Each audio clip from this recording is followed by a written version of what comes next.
Student, this is our accountancy class of 12 part A volume first. हमारा जो है part A का volume first चल रहा है। लास्ट चैप्टर है dissolution of a partnership firm, जिसमें मैं आपको जर्नल एंट्रीज करा रहा हूँ। कल भी मैंने आपको जर्नल एंट्रीज कराई थी। सीबीएसई के क्वेश्चंस हम कर रहे हैं। जो भी आपको सीबीएसई के क्वेश्चन करेंगे आप उसको फायदे वाली चीजें सीबीएसई के क्वेश्चन जरूर कर लें। आप जब भी पेपर में जाने से पहले प्रैक्टिस करें तो हमेशा उन क्वेश्चंस की करनी चाहिए जो सीबीएसई में आए हुए हैं। देखिएगा यहाँ पर इलस्ट्रेशन नंबर 36 करने जा रहे हैं हम, जो सीबीएसई 2019 एमपी मध्य प्रदेश में आया हुआ है 19 में। आप अपनी बुक में वो जरूर खोल लें, ठीक है बेटा। आपकी बुक में नहीं आया होगा शायद, तो इसलिए नहीं होगा, ठीक है बेटा। नाम है अंकित बॉबी एंड कार्तिक। अंकित बॉबी एंड कार्तिक 19 का नाम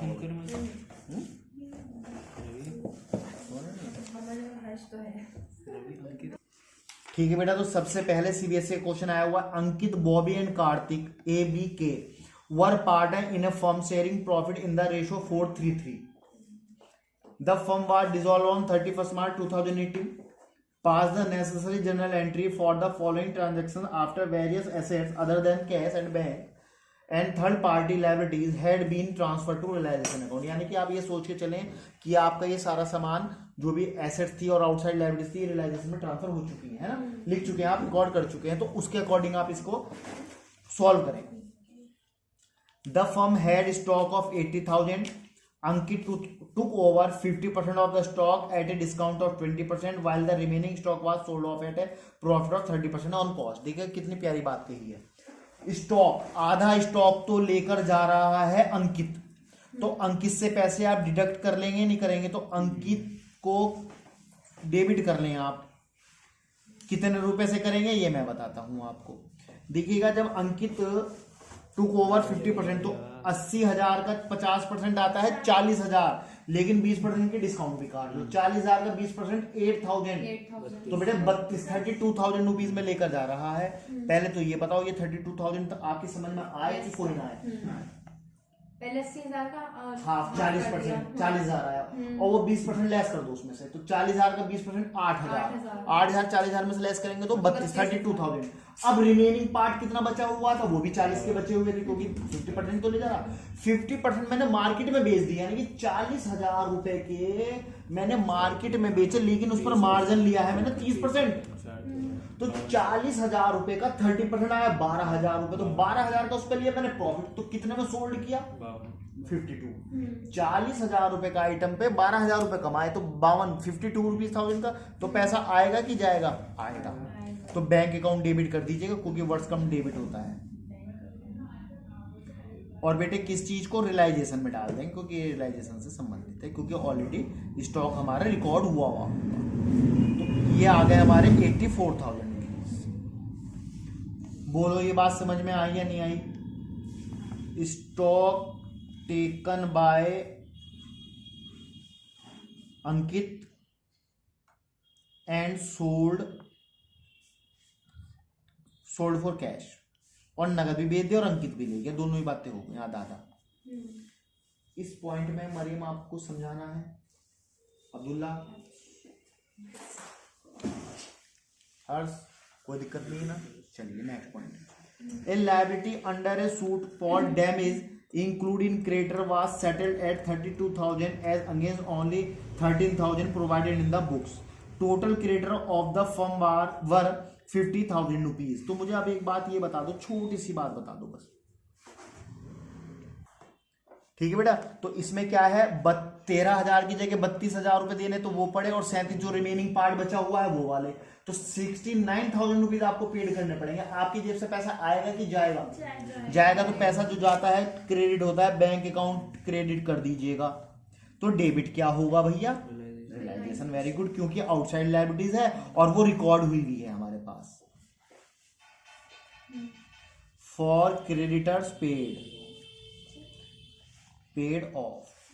बात समझने की है, बहुत खूबसूरत बात कही है इन्होंने कहा है 13,000 वालों को तो देने पड़े 32,000 रुपीज, और जो रिमेनिंग पार्ट उसका जिक्र नहीं करा, वो तुम्हें खुद को समझना पड़ेगा भाई। 50,000 रुपीज के थे, 13,000 के जब मैंने 13,000 वालों को तो 20 देने पड़ रहा है, वो 32 देने पड़ रहा है, और 37 का एक और खड़ा होगा ना कोई और, चाहे वो 2 हो 3 हो, उससे क्या मतलब, तो 37,000 उनको और 32,000 उनको, तो हमें कुल मिला के 69,000 पेड करने पड़ेंगे। इंपॉर्टेंट क्वेश्चन था, बहुत अच्छा वाला।